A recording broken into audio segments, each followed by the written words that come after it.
எந்த வகையிலெல்லாம் எளியோருக்கு உதவ முடியுமோ, உடனிருப்போருக்கு உதவ முடியுமோ, உன்னுடைய நேரத்தை செலவழிக்க முடியுமோ, உன்னுடைய உறக்கத்தை குறைத்து கொண்டு அவர்களுக்கு தொண்டு செய்ய முடியுமோ, அதையெல்லாம் செய்தால்தான் நீ அரசியல்வாதி ஆவதற்குரிய தகுதி.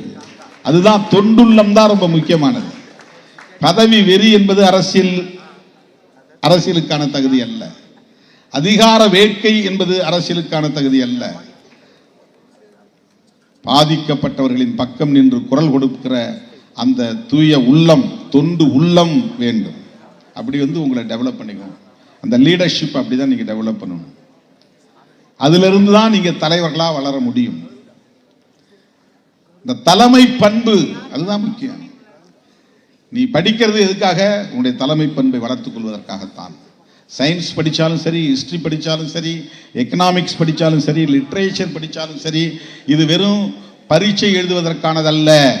To build your leadership.